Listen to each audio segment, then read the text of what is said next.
Bonsoir et merci d'être venu. Bonne année.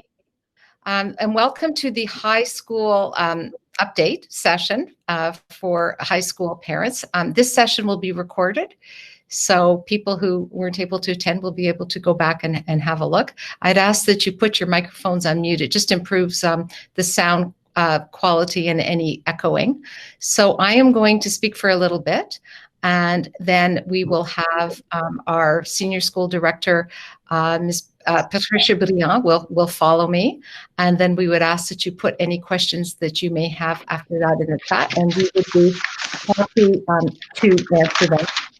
And tonight we also have Susanor Mangeot, our Director of Communications and Marketing, who will be moderating our little session here. So this evening follows further to the Education Minister's very lengthy press conference. I don't know if you watched it all. It was 1.5 hours, which is quite long. And our subsequent letter to parents, which also we sent out on Friday. And as you would know, our primary concern remains the health and safety of everybody in our community and the study community, not only the students, the teachers, the staff, but you as well, the parents. We're all in this together. We've had a very successful first term in terms of academics, and we've been very fortunate to have had no transmission, which has taken place within our school. So today was the first day back. Some of you may have, some of you I do know have younger children, and it was great to see them. They were happy to be back at school. The feedback today from the elementary teachers and the parents was extremely positive. So it was a good, there's a good mood around here. As you all know, we're obliged by law to respect the current back to school in-person ministry directive. So last fall, you may recall that we went so far as to even ask our lawyers if this were the case, given that the study is fully independent.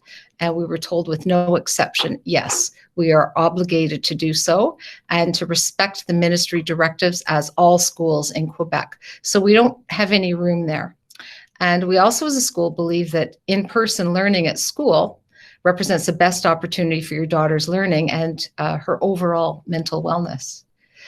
Our reopening plan, which is still in place, of caring, comprehensive, continuous learning, is still here. We've returned to school. Today felt like the first day back at school. It felt like la rentrée. I don't know why. We haven't seen them for 3 weeks. It felt like a new beginning. And as you know, we've implemented the wearing of masks long before in the whole school it was mandatory. And you may also remember we installed sanitizing stations, implemented hand washing procedures, we reconfigured classrooms, common areas, we made arrangements for mask disposal, all of these little details that you would never even imagine until you're actually faced with it, determined washroom protocols, made arrangements to have students outdoors as much as possible. Remember those tents? It feels like 10 years ago. It was just a very short time ago. And implemented double gym periods so we can make sure that the kids are outside where it is best for them to be. We not only installed medical grade air purifiers, but also improved the general ventilation in all of the building throughout the summer. Teachers were given professional instruction and staff in the area of sanitization, how mask wearing, how to put it on properly, how to take it off. We installed partitions, floor markings to indicate which way to go throughout the school. We've hired additional cleaning staff. They're still with us, spritzing everywhere that you could imagine. And we sought medical advice, professional advice about everything we could do to make this actual physical building and our practices as safe as they possibly could be, including the establishment of a class bubble system. And I know it probably seems like years ago to you, but you've also signed as families an agreement to understand what the protocols are in place, that there's respect for them, and to officially make us your partners in your daughter's safety. So school's been in place, active since the end of August, and we now have swivel cameras in each classroom.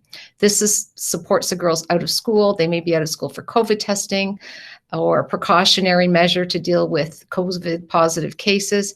In fact, Santé Publique has been extremely pleased with our decisions, and they have applauded how we have responded when we needed to make decisions concerning positive cases. So they've been very happy with us. In keeping with recent recommendations made by Santé Publique, we will ensure that all ventilation-related equipment is professionally inspected and air quality levels are monitored to ensure a high standard of ventilation within the classrooms. A concern was expressed during Friday's press conference that if the focus were solely on air purifiers, that a false sense of security might be created. So this was their fear, and schools would let their guard down by no longer wearing masks, thinking, oh, the class is safe, we've got this equipment. This is not at all the case here. We've got so many different layered measures of protection. Our air purifiers are medical grade, and we continue with other, actively with other measures like opening the windows, opening the doors, distancing yourself from everybody else, keep that mask on. I'm sure you hear all about it. We'll continue to implement best practices as they emerge. The more we learn, we will adapt and follow them and follow all Santé Publique guidelines. And we are now exceeding them. We're going to ask that all grade 5 and 6 students, I know this is high school, but just so you know what's going on in the school, wear procedure masks in class. And we will make these masks available as of tomorrow for our younger students. We're also encouraging even our youngest students to wear the procedure masks, which are these masks. Sometimes they're called surgical masks. And you may have heard the minister say or read it on the weekend that all senior school students will not only wear masks in class, but they will need to wear, which they were doing here anyway, but they will need to be procedure masks. We are expecting to receive a supply later this week. We have some available. We can make those available. We want all of the girls to be wearing these. Learning has continued. Teachers and division directors have assured me that no gap in learning has taken place. School events have continued. We've had, I could go on and on, right? The Bazaar, the Holiday Showcase. I hope you enjoyed that concert and you had a chance to look at that. The Hot Turkey Holiday Lunch. We can't do without that. Santa Claus even, still came. So, even though there's COVID, Santa Claus comes to the study. School spirit can be seen and heard throughout the school. Actually, a little kid asked me, will Santa Claus still come? COVID doesn't impact Santa. Santa comes no matter what, is what I said. She was so relieved. We're looking forward to events that are coming up, like prefect initiation, house day, open your heart day. They may look a little different because they have to, but they're still happening. Also, during this last term, we introduced a hot lunch program with considerable success. This has not been an easy feat. We can't use the cafeteria. We didn't get rid of the lunch program, but we've got people running up and down the stairs, and they literally are. They're out of breath with big, like Uber Eats type delivery bags, trying to keep the lunches on hot days as hot as they can. So it's sort of the studies version of Uber Eats or DoorDash or whatever. You can hear, if you hear huffing and puffing, you know that it's just about lunchtime. Teachers have undergone professional development in the areas of mental health, online learning, and COVID in general, and how to support not only our girls, but our families during this time. There was a change announced by the minister on Friday, and it seems to be, tightening up or being more aware. Before they said, if you're displaying a symptom, to wait 24 hours to see if it goes away. Now they're saying if you have a symptom, to be tested, have your daughter tested as soon as possible. So I guess they want to, try and stop things as soon as they can be stopped. Honestly, if I could invite you into the school, I would love to have you walk through to see how normal the day seems. All of this talk, the girls are really unaware of it when they're in the building. They're happy to be here and life goes on. And I just said in the elementary meeting, you can see they're smiling even though you can't see their mouths with their eyes. So in terms of mental health, we're very aware of the increasing importance of mental wellness. I mean, this had become an issue or a concern of people even before COVID, right? So COVID has amplified that. And for that reason, we're planning ways to support physical activities, social activities. We have to maintain our bubbles though. within our classroom bubbles.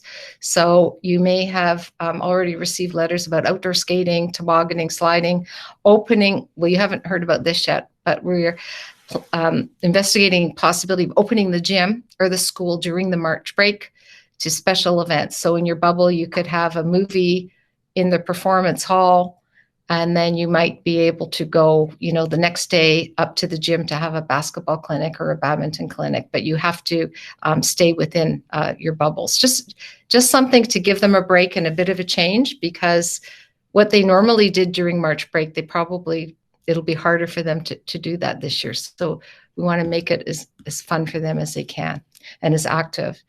And we're also delighted that the minister announced some very welcome news that teachers are now considered essential workers. And teachers are thrilled, and I know you're thrilled as well. And they'll be given priority in terms of the vaccination.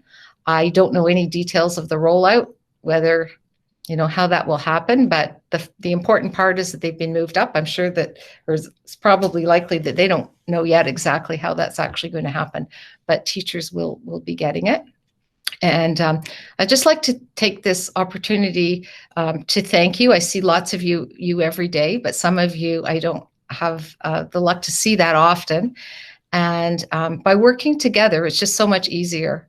So if we can all say, sorry, you can't have your friends for a sleepover, but soon you'll be able to. It's just that easier for you as a parent if somebody else is saying it too.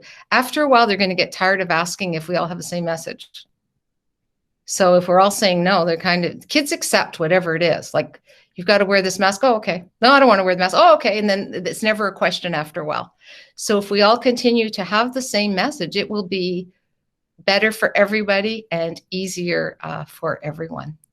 So now I thank you. I'd like to turn it over to Patricia Briand, who has some more details to share with you about the high school this winter term, after which, you can put some questions in the chat, and we'll be happy to answer as many of them as we can. So thank you, Patricia.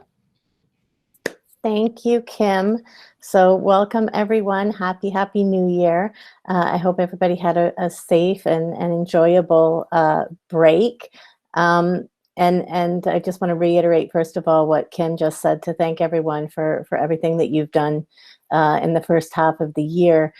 We always say that schools require parents as our most essential partners, and that's never been truer than this year. So thank you for everything that you've been doing to help support us as we support your girls.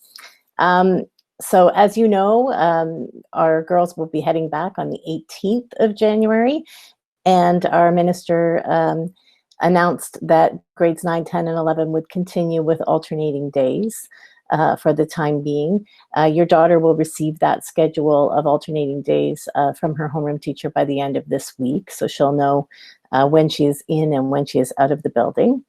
Probably the biggest piece of news that we received of importance to certainly our grade 10 students this year, as well as our grade 11 students in terms of their final exam from the ministry, is that they will not be writing them. That is big news that we were a little bit surprised to get. And you may have heard that they've discussed something called a document of essential knowledge that they will be sending to all schools, kind of outlining what it is that they hope that all of us will have covered by the end of this year. I think in an effort to try to make sure that things are fairly standard across the province.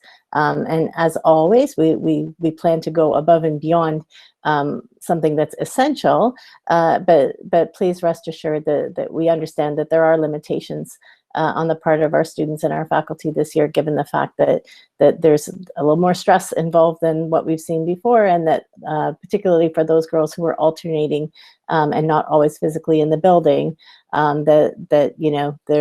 they may not be as comfortable with the really tough exams this year. So there's going to be exams during a regular exam session, but there will also be sprinklings of other evaluations throughout the term to make sure that we are sure that your daughters are where they ought to be in the progression of learning, and to have the essential feedback that they can use and that you can use moving forward.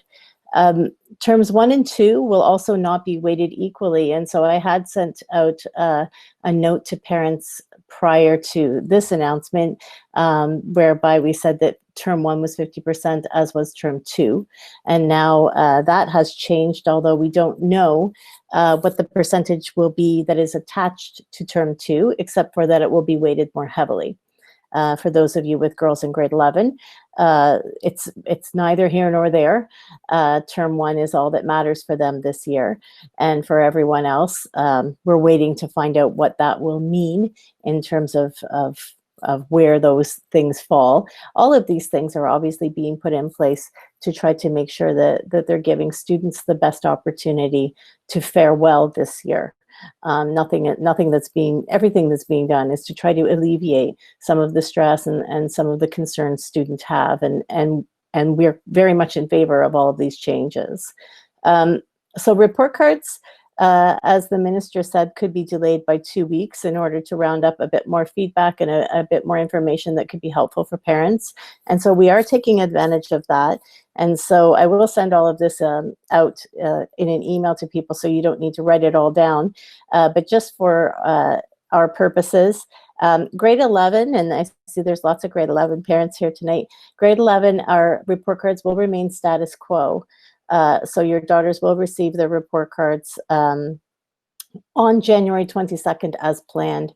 And that's to ensure that we're giving you all enough time to plan properly for the CEGEP application process. We don't want students to feel rushed in that regard. So those report cards will go online on the 22nd. And grades 7 to 10 will now be online on the 5th of February. So those will be delayed. Parent-teacher interviews then will go back to what we originally had on our calendar, or maybe it was 2 changes ago, to the 25th and 26th of February. And again, we'll have a half a day on one of those days and the other half following on the 26th. So that makes the 28th and 29th regular school days. February 1st remains a holiday as a midterm holiday, and February 17th is a PED day that was not originally on our calendar, but it's one of 3 that the minister had asked us to add in order to help teachers plan, particularly for online learning. So COVID or no COVID, lots of our regular activities are continuing, along with a few new events. And so we're trying to make sure that, although we know this is a very different year, we do want to make sure that there's more to school than just school and reading and writing, because a lot of your daughters are really hoping that there's more that's going to help stimulate their social lives and make sure that they're hanging out with one another and doing something other than learning French and science.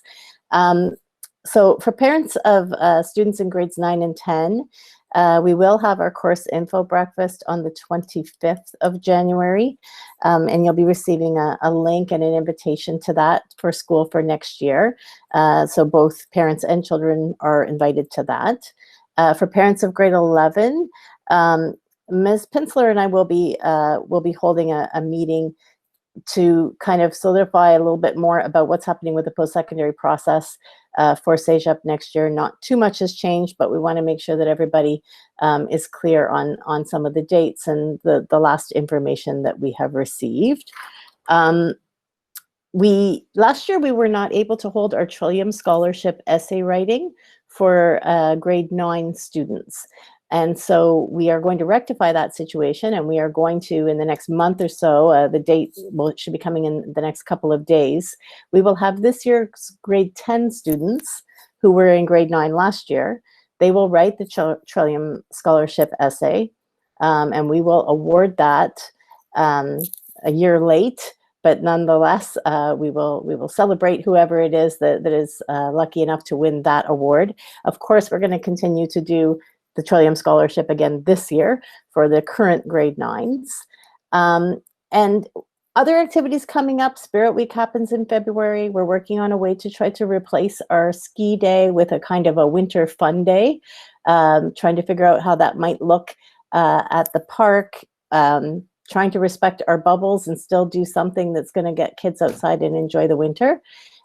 We are going to celebrate Black History Month as we always do, and I think everyone will agree that this year, more than ever, our students are going to be interested and have their curiosity piqued, we work with an organization called Overture for the Arts. They always do a great interactive presentation, and no doubt this year will be no different. In April, we will hold our all-girls middle school conference online. This is quite a feat. It's a very large conference that all of the girls are involved in planning. We always say it's a for girls by girls conference, and it's going to happen online. And we have lots of schools from across Montreal that participate, but we also have schools from Ontario. We have our sister school in Pennsylvania, Notre Dame de Namur, that will join us too. And Madame Bousser and her crew of leadership committee, which is enormous, are working hard to make sure that the online version of this is just as fun as the in-person one. And also in April, our senior school production of Matilda, which was unfortunately not able to happen last year, will happen this year online. So again, it's not quite the same, but a lot of girls I know the words off by heart to that musical, and I have no doubt they're going to do a fantastic job with Miss Rosenbaum. They always do. The girls have been practicing their junior school play Inside Out over the last couple of months. That one's coming up in the next couple of weeks. So there's lots and lots of things still happening that are outside of the regular school situation, and we're going to try to make sure that we continue to do that throughout the spring and right up until June. I think that now that we know that a vaccine is on the horizon, and as Ms. McInnes said, there's nobody happier than the teachers right now that that we found out that we're considered essential workers, and we will see it happen a little sooner. And that brings a lot of hope, and it brings a lot of hope to your girls that next year will be a year where they're spending more time together with a lot more different students than the girls in their bubbles. So again, I just want to thank everyone for all of your participation. I've said to your daughters again and again, our number one goal this year is to ensure that your daughter stays healthy and happy as she progresses learning. We need to make sure that they are happy, and they are happiest when they are with us. No question. They want to be at school. And so thank you for everything that you're doing to help us keep them in school as much as possible. That's the key. The more that they can be with us, the happier they will be, the better they will learn. And so thank you for helping to make that happen. And if there are questions, and there are, I see them, I think Ms. Armando is keeping track of questions in the chat, so I'll let her direct them to whomever. Thank you, Ms. Briel. We have a question, perhaps Patricia, you can answer with regards to volunteering opportunities, especially for grade 10 girls that don't have their community hours, and they're looking to, these girls are wonderful and they want to add to those hours as best they can. And do we have any virtual opportunities? It's been tough trying to dig up our virtual opportunities. We do have some opportunities that are happening through Helping Hands, and I was actually just speaking with Ms. Weil in enrichment today about that to see whether or not we can expand on that program, because we have actually more girls wanting to be a helper than girls who are asking to be helped. So we're trying to figure out how we can expand upon that. There have been a few opportunities, and I've sent them out to a couple of parents, some very interesting opportunities. One of them is digitizing some archives of weather reports through a project at McGill, and a few of our girls are doing that. And so, there's different things we're looking for those opportunities, but unfortunately there haven't, obviously the in-person ones are pretty much all on hold for the time being. But we're trying to figure out what we can do in terms of in-school things, because I think that's where we're going. I did have a few parents who asked me if their daughters did things at home, or perhaps for neighbors, would we include that? Absolutely, yes, we will this year. So if you have projects that your daughters have been working on at home, and you feel like these are things that they're doing that go above and beyond their regular practice as daughter in your house, contact me, and we can certainly see whether or not we can offer them some hours for having done a little bit extra than what they ordinarily would have. I think it speaks volumes as to the quality of kid that we have at the study, that so many girls are looking for these opportunities, because I have already told them that, of course, we're not going to hold them to those usual hours this year because it's just so very difficult. And many of them have already achieved the number of hours that they need, and they are looking for volunteer hours because I think they want to give back. And you know, that's always what we have told them is when they do give back, you know, the sense of accomplishment and the feeling they get from giving to others is so powerful that obviously they're craving that. So we are looking within the school to try to find more opportunities for sure. Thank you, Ms. Brion. We have another question for you with regards to PSAT testing as planned on January 26th. Is that still going ahead? It is on hold for the time being. We are not sure that it will happen this year. If it doesn't, then we will, what we will do is we will have students doing them, both grades 10 and 11 students doing them next year together. So that news of that to come within the next couple of days. Again, Ms. Brion, sorry to bother you with all these questions. No, you're very popular. It's a senior school meeting, right? While grade 9 AP students don't need to write the ministry exams this year, will they be required to write them next year, given that they're normally given at the grade 10 level? Yeah, great question.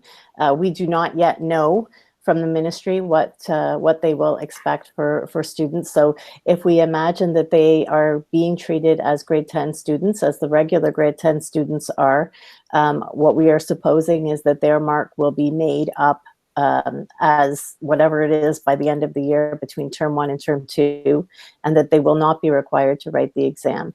But we are waiting to find out further information from them. But we would suppose that the answer is that their grade will be the grade that they get between term 1 and 2 this year. All right, thank you. And graduation, have we started to think about that, and how is our grad committee doing? I'm quite sure there's lots to be said there, but Ms. Brion, if you could help us with that question, please. So the grad committee is still bouncing around all kinds of ideas. Very difficult to know. I think as with everything, you know, so much of this depends on how vaccinations roll out over the coming months as to whether or not we can look at different options. My last chat with the grad committee, what I said was, I think we'll have to probably look at option A, B, and C, and then go with whatever seems best. It's tricky because, as you can imagine, even among the class itself, there's varying views of what should be done. Traditionally, the study has always included families in graduations, and it's something that we would like to be able to still do. Will that happen this year? We don't know. The virtual graduation that we did last year with parents was really exceptionally well done. When we had students, when we brought in just our students into the gym and had all of them with us, we had a wonderful company that helped us make that happen in a beautiful memorial video that was made, that was shipped out to everyone after the fact. You know, those kinds of ideas might be something that we look at for the formal part of it, depending on how many people we can bring together. But all of those conversations are definitely starting to happen now. Obviously, no matter what we do, we have to make sure that if we make any bookings, that these are things that have very flexible kinds of contracts for us, because we don't want to find ourselves booked into something that we can't keep. Thank you. Two other questions, and I only will have a couple of minutes left. One with regards to the Français langue maternelle. Do students do both ministry exams, one in grade 10 and the other in grade 11? And will they both be done in grade 11 then next year? It's a similar kind of question as your AP question. Exactly. So they would have done them this week. And so now all of the exams have been canceled. So the exams for January, for May, for June, and for July. So there won't be summer school exams either. So we are waiting to find out exactly what all of that means for those students in grade 10. But it seems to us that they will not have to write the grade 10 exam, or the grade 11 exam this year at all. Will they have to write both next year? It's possible. And we know that because we know that they need to get that secondary 5 credit under their belts. And so it could be that they say they will write them both next year. If they do, they'll write one in January, likely the enrichi in January and the langue maternelle in June, rather than writing everything in June. And we did that actually last year for those girls that were in the langue maternelle. And it worked out just fine. So should they have to write both exams, one will happen in January of next year and one will happen in June. We give them a bit of a break between exams. That's so kind, Miss Brielle. And they fly through those anyway. There's no fear of any of those kids in those exams. They all do extremely well in both the enrichi and the langue maternelle exams. Great, thank you. Are there still AP exams in May, and do they come from the College Board as normal? Or do you expect that? Yes, and yes. And the AP exams last year were a condensed version of the regular exams, very condensed, what can sometimes be a 3 or 4 hour exam with different breaks and booklets and all kinds of things. Last year was condensed into 45 minutes. This year they are going, so the plan is currently that they will do them as they always did, meaning that if it's a 3 hour exam, it will be a 3 hour exam again. And so I think that they believe that they have kind of worked out some of the bugs they had with their system last year online. The plan is to have them online again. And so as we move forward, the girls who are in those AP programs will be starting to do practice exams with their teachers in the month of March to prepare them. But yes, the dates in May still hold. Thank you, Ms. Brielle. And I know we're going over our limit here by a couple of minutes, but there's a very nice suggestion here by a parent with regards to volunteering. And it's, as you say, Ms. McInnes and Patricia, it's so nice to hear this. And so the suggestion is perhaps students can call senior citizens living alone. And maybe we could explore that. That sounds interesting, I think. Would you agree, Ms. McInnes? Yeah, that would be excellent. Excellent. Yeah, that's a fantastic suggestion. If we can get ourselves hooked up with one of the residences, so that they can direct us as to how we could best get a hold of some of these people, for sure. I can maybe help with a little bit of that. And we have some lovely thank yous to all of our leadership for the work and effort that we're doing to keep the girls safe and well educated. So the study, there's a comment here about the donating lunches that the caterer would otherwise have prepared to the homeless. I think our caterer does do something with regards to donations if there's any leftovers. That's my understanding, but perhaps Kim, you know more about that. Lunch has been a bit of a challenge to try to figure out, and we're open to any ideas at all in terms of, the kids are in this day, they're in that day, and they get very short notice in terms of, they've purchased food, so that we can look into any possibility we have for outreach. And if anybody has any ideas, I know that we talked earlier about the possibility of donating some food, and it's very tricky now for places to take meals that are prepared. So if anybody has a contact, I'd be happy to speak about that with them. Great. Okay. Again, we have many thank yous, as you can see yourself, I'm sure. Been a great session, Kim. Oh, well, thank you all. Thank you, Patricia. Thank you, Franca, my assistant Monica, who let us all in, including me, I guess, and Susan for moderating, Patricia for all of your detailed information, which is much appreciated, and Amalia Leogas is somewhere in the building just in case we all crash, and she'll figure out how to get us all back on. It's good that she's here. And seriously, any additional questions you think of tonight, tomorrow, in the middle of the night, just call, and either myself or Patricia will get back to you as soon as we can. And good suggestions come out of meetings, like, if somebody has a connection with an agency that's willing to take food, we may be able to work out something there. If somebody knows seniors or has an association with a group of seniors, it's good on both ends when we work with older people. So thank you all, and wish you a good evening. We can't go too late, because if you're not at home, you've got to get home fast. Anybody get in trouble on RB, I'll have to give you all notes like I did for the cleaning staff that you were out for a parent meeting at work or something. So thank you all for coming. We really appreciate it. Yep. Thank you again for everything that you're doing at home. Thank you. It's so nice to see everyone. Thank you. It is. Yeah. Good night. Good night.